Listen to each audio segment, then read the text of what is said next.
эфирде күндеме маалыматтык программасы. Аны менен мен Кундуз Кенжебаева тааныштырам. Саламатсыздарбы? Алгач бүгүнкү чыгарылыштан кыскача.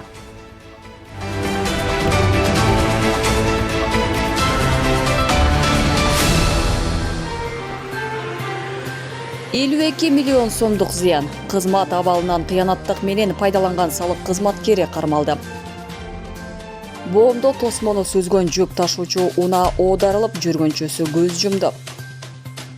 Өкмөт ОСАГО мыйзамынын мөөнөтүн узарта турган болду.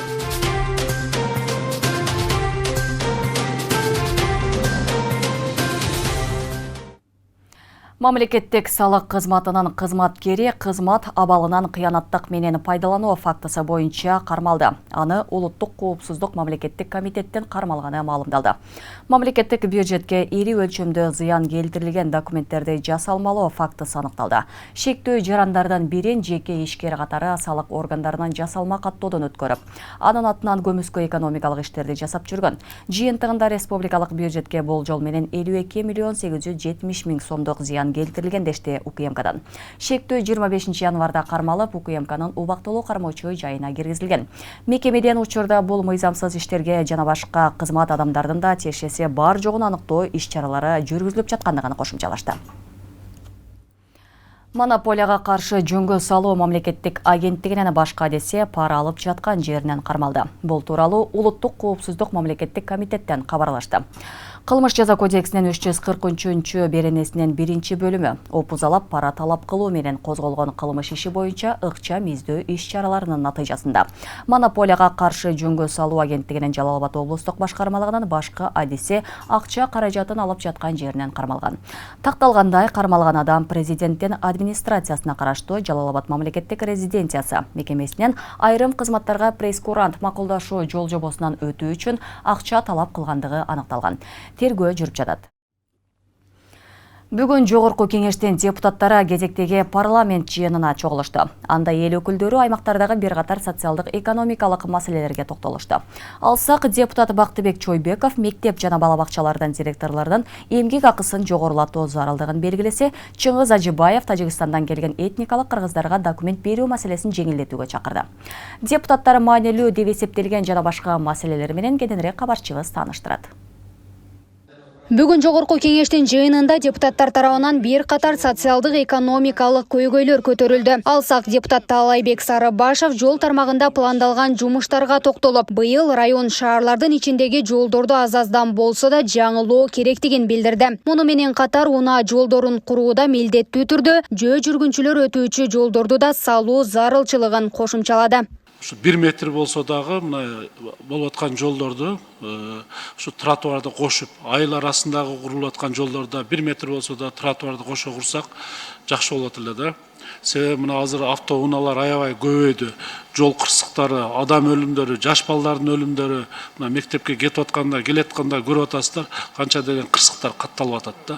Сөзсүз ушу тротуар менен кошко жолду курганга өтсөк да. Мындан тышкары эл өкүлдөрү тарабынан мектеп директорлорунун жана башка окуу жайлардын жетекчилеринин ишмердүүлүгүн реформалоо боюнча көрүлүп жаткан чараларга жогорку баа берилиши керектиги айтылып, ошол эле учурда мектеп жана бала бакчалардын директорлорунун эмгек акысын жогорулатуу маселеси көтөрүлдү.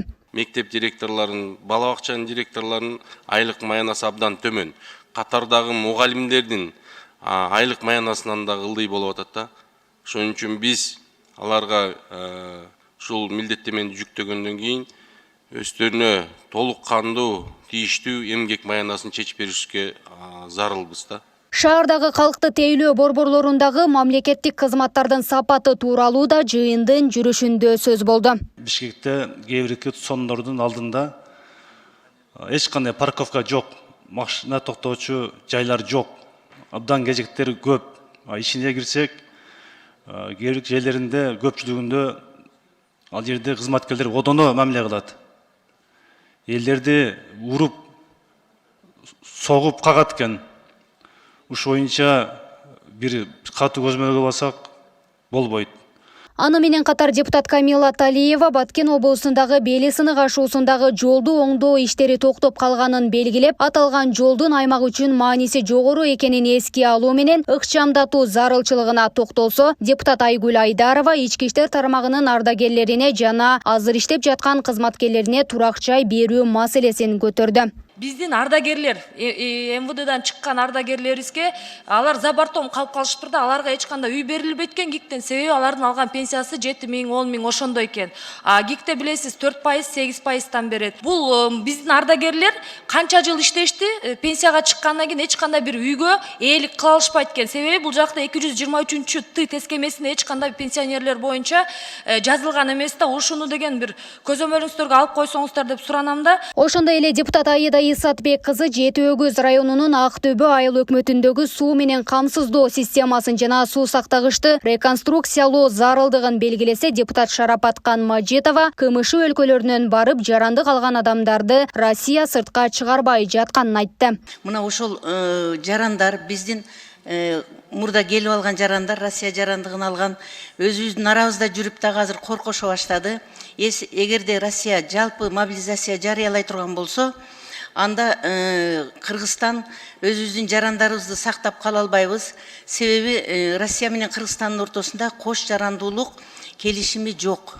Азыр айрыкча Россияда мындай болуп калыптыр да, мурда аскердик службадан өткөндөрдү гана жарандык берчү экен, азыр аны алып коюптур. Өтө Россия жарандыгын алууга жеңилдиктерди берип коюптур. Ошон үчүн акыркы эле 6 айдын ичинде 37 000 жакын Россия жарандыгын алыптыр.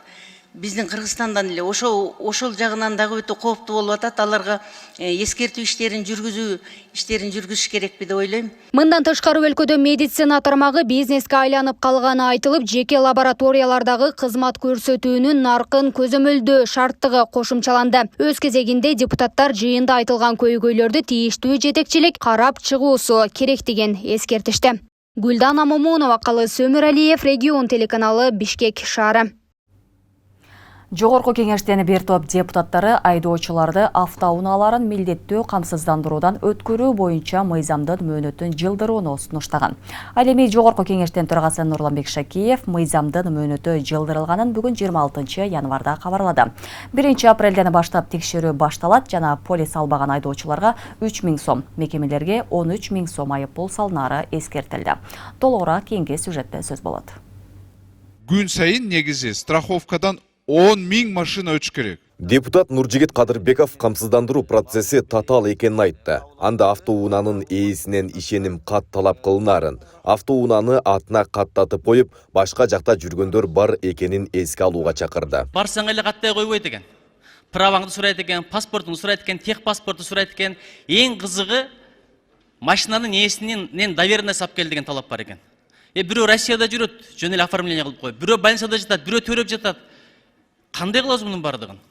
Электронный версиясы жок экен, интернет менен алыш мүмкүн эмес экен. Баягынын таягы, эс турбаганда аракет этип атабыз. Муну ала турган болсок, социалдык чоң чыңалуу болот. Кийинки митинг ошол страх компаниялардын имараттарынын алдында болот. Депутат Эмил Токтошовта Кыргызстанда 1,5 миллион уна бар экенин, 2 айда анын баарына камсыздандыруу берүү мүмкүн эмес экенин билдирди. Эл өкүлдөрү министрлер кабинетинен тийиштүү маалыматтарды алууну өтүнүштү. Кыргызстанда 1,5 миллион машина бар. 1,5 миллион машинаны 2 айда баары милдеттүү түрдө төлөтүш бул мүмкүн эмес. Мен колдойм автосак керек Кыргызстанга. Бирок туура жолу, урматтуу төрага, сиз биздин профилдик комитетке бүгүн поручение бериңиз. Ушул лицензия алган страховка компаниялар 11 экен. Ушуларга кандай берди лицензияны? Булар даярбы? Даяр эмеспи? Кандай түрдө төлөш керек? Кандай тариф? Эч кандай маалымат жок.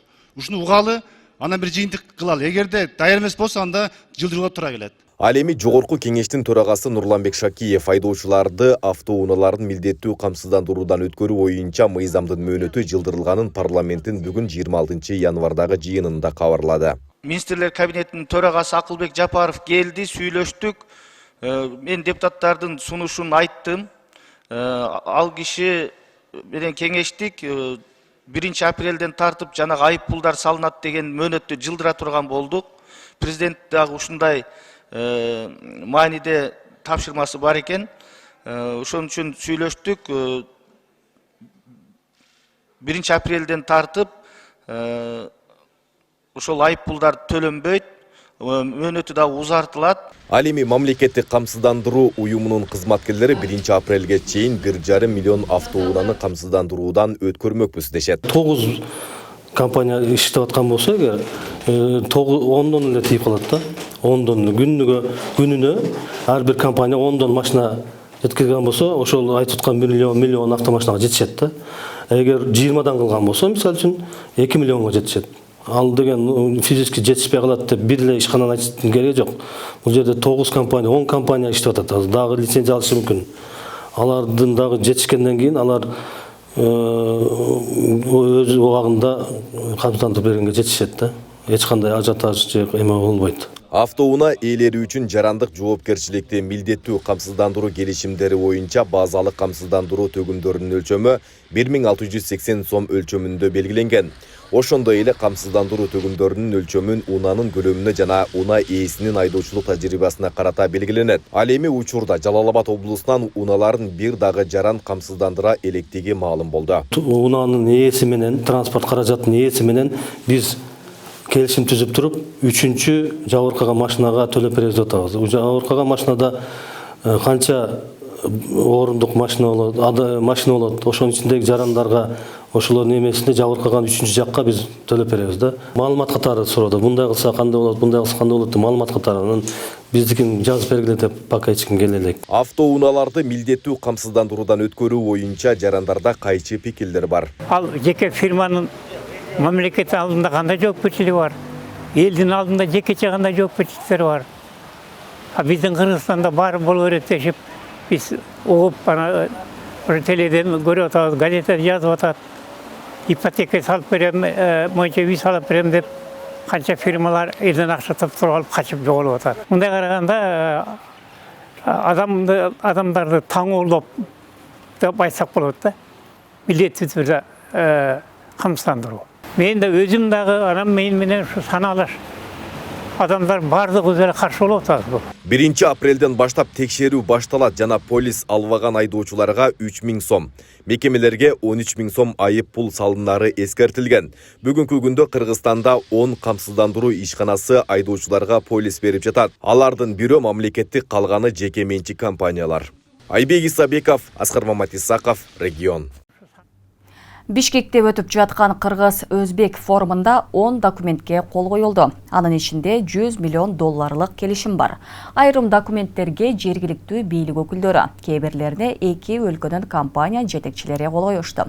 Документтердин тизмеси: агро өндүрүш тармагындагы кызматташуу жөнүндө жол картасы, Жалал Абад областындагы текстиль буюмдарын өндүрүү боюнча кызматташтык келишим, Нарын областында терини кайра иштетүү жана өндүрүү, картошка өстүрүү багытындагы агрардык кластер уюштуруу боюнча кызматташтык келишим, картошка өстүрүү жана мал багуу боюнча агрардык кластерди түзүү тармагында кызматташуу жөнүндө келишим, Кыргыз Республикасында карбид жана кальций өндүрүү комплексин куруу инвестициялык долбоорду ишке ашыруунун алкагында өнөктөш болуу келишими. Келишимдин суммасы 20 миллион долларды түзөт. Кыргызстандан Өзбекстанга жүгөрү данын жеткирүү келишими. Келишимдин суммасы 100 миллион долларды түзөт. Кыргыз Республикасындагы электр энергиясын эсепке алуу жана шаймандарын курууну уюштуруу боюнча кызматташуу жана алакада болуу жөнүндө меморандум жана башкалар. Иш-чара Өзбекстандан президенти Шавкат Мирзиёевдин Кыргызстанга болгон мамлекеттик сапарынын алкагында өтүүдө. Бишкек мэриясы Борбор калада 4 троллейбустук каттам убактылуу токтотулгандыгын кабарлады. Өзбекстандан президенти Шавкат Мирзиёевдин келишине байланыштуу Фучи көчөсүнөн Чүй проспектисине чейин жана Чүйдөн Манас проспектисине чейин жабылат. Буга байланыштуу номер 11, 6, 5 жана 14 троллейбустардын каттамы убактылуу токтотулат. Ал эми номер 2 жана 10 троллейбустардын маршруту өзгөрүп, алар Чүй проспекти менен эмес, Киев жана Москва көчөлөрү аркылуу өтөт деп жазылат маалыматта. Ошондой эле Чыңгыз Айтматов проспекттин бойлой мамлекеттик резиденцияга өтүүчү жолда маалы менен тосулары айтылды. Шавкат Мирзиёевдин мамлекеттик сапары 26-27 январда болот.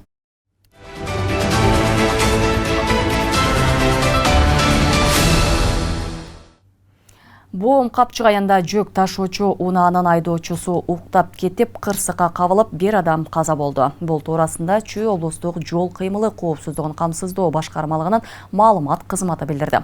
Ага ылайык бүгүн 26 январда болжол менен саат 12:00 Бишкек Нарын-Торогар жолунун 126 чакырымында Хова өлкөсүндөгү жүк ташуучу автоунаа күнчыгышты көздөй бара жатып оодарылып кеткен. Алдын ала маалымат боюнча 37 жаштагы айдоочусу уктап кетип, жол боюндагы тосмону сүзгөн. Кырсыктын кесепетинен 38 жаштагы бир жүргүнчү мөрт кеткен. Өлкөдө күйүүчү майданын баасы өткөн жылдын декабрь айына салыштырмалуу арзандаган. Алсак 60 сомдон жогору сатылып жаткан күйүүчү майлар азыр 6-7 сомго чейин түшкөн. Буга импорттук күйүүчү майлардын баасынын төмөндөшү себеп болгону айтылууда. Адистер болсо, бул сезондук төмөндөө экендигин белгилешүүдө. Ал ортодо жогорку кеңеште өлкөдө 45 сомдун тегерегинде келип жаткан күйүүчү майлар 60 сомго жакын сатылып жатканы айтылып, монополияга каршы кызматы бааларды көзөмөлгө алышы керектиги талап коюлду. Бул тууралуу Сыдыкованын материалында. Бунда эч качан болгон эмес. Бензинге мен де бензин менен иштегем. Биз 2 сом 3 сомдон кошчубуз. Азыр мынакей 18-20 сомдон кошубуз. Уят деген болуш керек да. Ошон үчүн урматтуу төрага Алмаз Акунжанович, антимонополияга каршы кызматты чакырсаңыз. Өлкөгө 45 сомдон тегерегинде келип жаткан күйүүчү май 60 сомго жакын сатылууда. Ортодо баа айырмачылыгы чоң болуп жатат. Ошондуктан муну монополияга каршы кызматы көзөмөлгө алып, элге жеңилдик жаратышыбыз керек. Бул маселе жогорку кеңештин жыйынында депутат Жеңишбек Токторбаев тарабынан көтөрүлдү. Жекешкелерди чакырабызбы же кандай кылабыз чакырып, ушу бензиндин баасын арзандатышыбыз керек. Жок дегенде айы 92 47 сом 50 сом болуш керек. Айы 95 53 55 сом болуш керек. Элге бир аз болсо дагы жеңилдик болот. Ошону сөзсүз көзөмөлгө алалы урматтуу депутаттар. 2022 жылдын декабрына салыштырмалуу ушул жылдын январь айында күйүүчү майдын баасы төмөндөгөн. Маселен 60 сомдон жогору сатылып жаткан күйүүчү майлар азыр 6-7 сомго чейин арзандаган. Буга импорттук күйүүчү майлардын баасынын төмөндөшү себеп болгону айтылууда. Адистер болсо бул сезондук төмөндөө экенин белгилешет. Азыр баягы сезондук эле кичине арзандатуу болуп атат. Ошого жараша мына декабрь январь айында бизде мунай заттын баасы арзандап атат. Bundan keyinki olsa, misal üçün 5 günden keyin kaytara жаңы bağlardı, zavodlar bizge koyup beredi, dün bağlardı. Ama oşoğa jaraşa fevral ayında bizde çekene bağ Kırgızstan içinde kalıptanatты.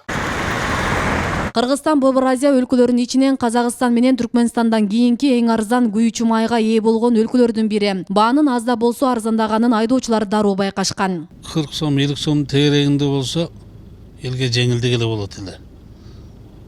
Баягы чоң машинасы бар, чоң ишти иштегендерге билинбейт экен. Анан мына бизге окшоп такси кылып жан бакканга кыйын эле. Бензин куясың, кайра эле бензинге иштейсиң, ушул эле жашоо. Анан лампаңга ашып атат, Кудайга шүгүр анан.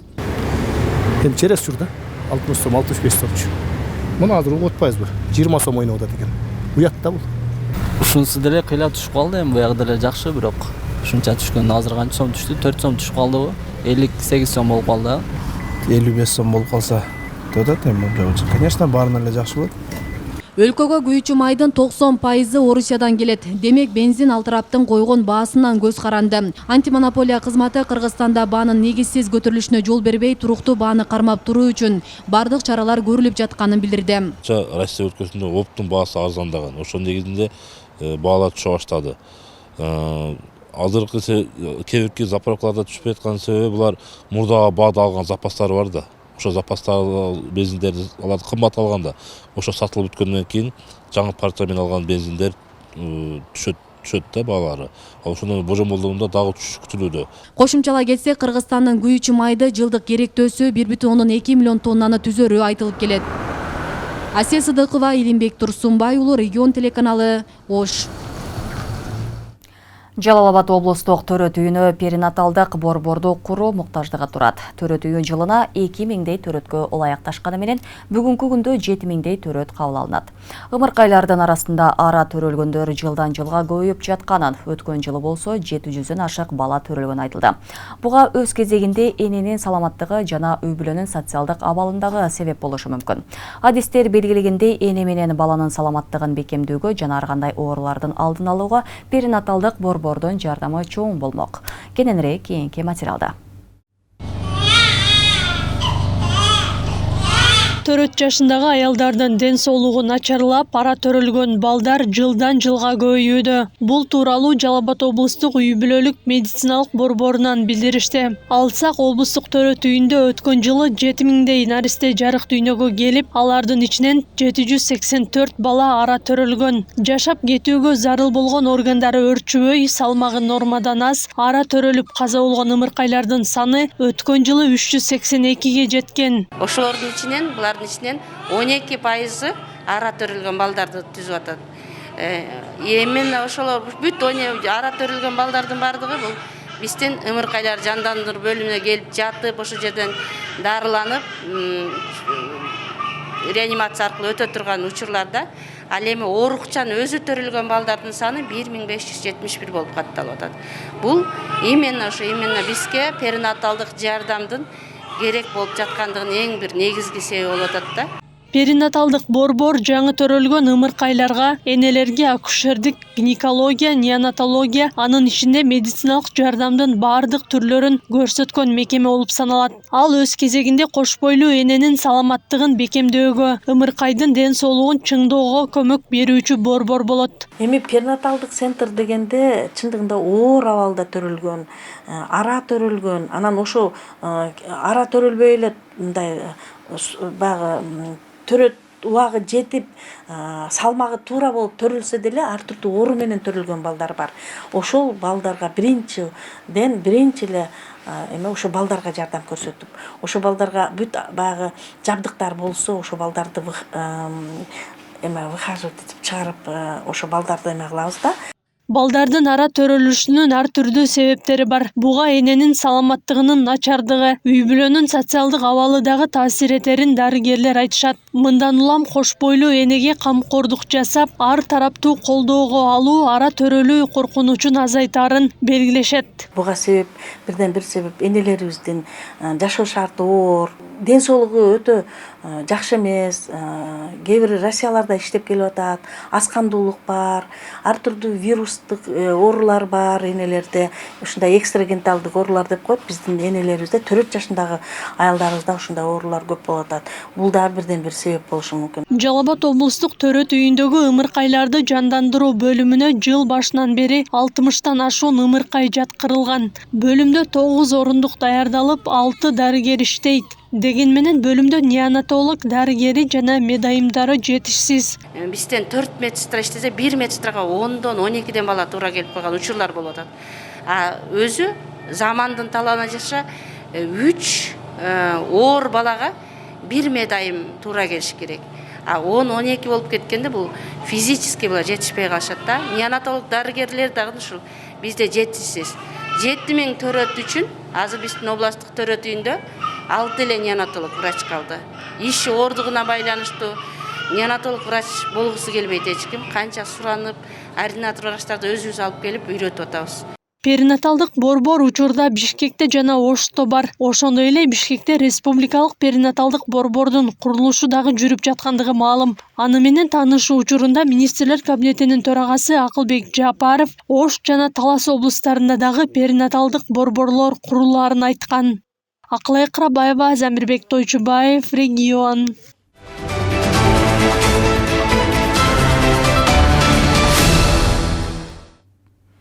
Бүгін Жалал-Абад шаарында таштандылары боюнча Вастнет KG бизнес тармагынын адистери тарабынан окутуу болуп өттү.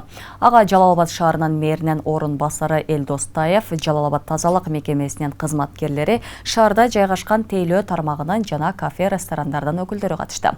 Окутууда шаардагы калдыктарды азайтуу үчүн калдыктарды башкаруу системасын киргизүүнүн негизги принциптери жана багыттары, таштандыны сорттоо, өзүнчө чогултууну жана аны кайра иштетүүгө берүү менен таштанды таштандыга кетүүчү калдыктарды азайтуу туурасында маалыматтар айтылды. Белгилей кетсек, мекеме ишканалар, кафе, ресторандар 6% жеңилдетилген насыя алып, ага таштандыларды иргеп салуучу урналарды сатып алып, иргелген таштандыларын Васнет KG таштандыларды башкаруу тармагына сата алат.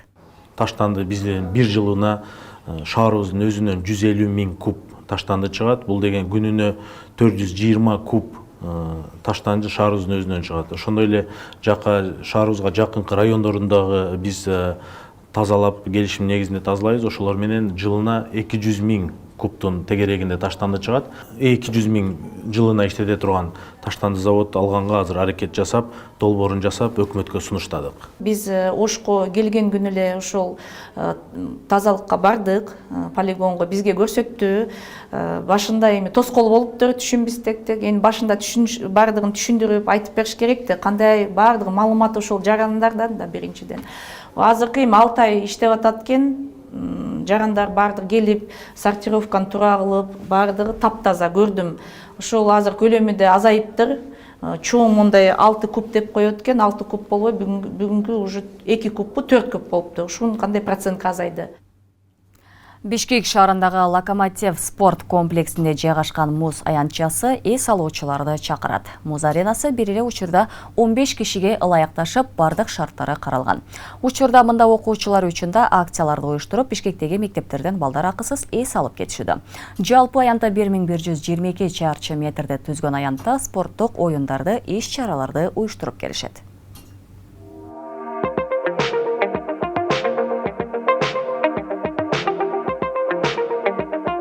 Убактыңызды кызыктуу жана пайдалуу өткөргүңүз келсе, анда муз аянтына барыңыз. Сиз үчүн Локомотив спорт комплекси эшигин ачат. Жалпы аянты 1122 чарчы метрди түзгөн муз аянтында ойноп, бийлеп, ден соолукту чыңдасаңыз болот. Ал үчүн керектүү болгон бардык шартты камсыздап коюшкан. Произвели за летний период. Быйыл жай мезгилинде толугу менен муздаткыч жабдыктарын оңдоп түзөөдөн өткөрдүк. Ошондой эле сезондун аягына чейин Италиядан жеткирүү күтүлүүдө. Жаңы жабдуулар шаардагы муз аянты сыяктуу болот. Азыркы учурда бизде суу тоңдуруу жабдуулары бар. Өткөн жылы бул жерде көлчүктөр пайда болчу. Бул жылы жайында биз оңдоп түзөөдөн өткөрдүк. Жана азыр көрүп тургандай -13 төмөнкү температураны кармап берүүдө. -13 просто на пол дыхания, да, идет.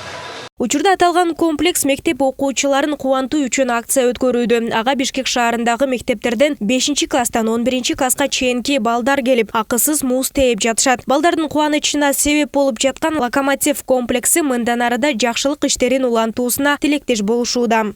45 баланы алып келдик. Балдар аябай жыргап, условиялары да жакшы экен. Аябай ыраазы балдар дагы, биз дагы. Сүрөткө да түштүк, буюрса ата-энелерге даны жөнөтөбүз. Ата-энелерибиз да жазып атат, ар бир класстын рахмат, ушинтип баштарын бириктирип деп. Ушундай уюштуруулар бир эле каток эмес бүт жака боло берсе, эң сонун поощрение болот экен да балдарга. Бир учурда 150 адам муз тебүүгө жана 850 көрүүчүгө ыңгайлашкан аянт учурда шаңга бөлүнүүдө. Муз үстүндө бактылуу болгон окуучулар мындагы маанай, шарттары абдан жагып өзгөчө сезим тартуулап жатканын айтышууда. Пространство чоң экен, баары жакшы, баары сону мен үчүн жакты. Конькилер дагы удобный экен. Башка жерлерден тебип көргөм, бирок бул жер жакты, шаңдоо экен. Биз классташтарыбыз менен тебип, жыргап. Мне понравилось очень. Мы сюда приехали с одноклассниками, здесь очень весело и, так сказать, атмосферно. Баары жакшы болуп атат, өтө мыкты деңгээлде өтүп атат. Очень нравится. Что вот тут, уже не впервые вроде. Но вот в Локомотиве впервые. Классно тоже. Бизге как раз классыбыз менен бир жака барайлы деп атканбыз да. Анан учительницабыз айтып коюп атат, Локомотив бесплатно берип атат деп. Вот ошол жака келип жакшы экен. Раньше мен бияка деле келип жүрчүм. Все классно. Акчага деле экономно. 30 адамда ашык болдук го биз окуучулар менен. Так баары жакты. Баары сонун экен бул жак.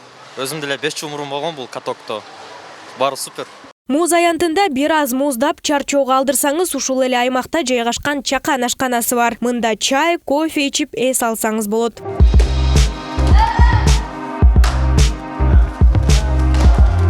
Локомотив спорт комплексинде мындан башка спорттун бир нече түрү менен машыгууга болот. Ал эми таэквондого 4 жаштан 60 жашка чейинки жарандар кабыл алынат. 4 жаштан өйдө келишет. 4 жаштан даже 60 жашка чейин келсе болот. Не дегенде именно профессионально кылыш үчүн 4 жаштан баштап где-то 18 жашка чейин профессионально кылышат. Андан кийин көбү мындай айтканда өзү үчүн келишет. Бизде көбүнчө гибкостко иштейбиз. Гибкост болгондо растяжка, анан бизде көбүнчө бут иштеген үчүн ошо көбүрөөк бутка нагрузка беребиз. И биздики олимпийский вид спорта болуп саналат.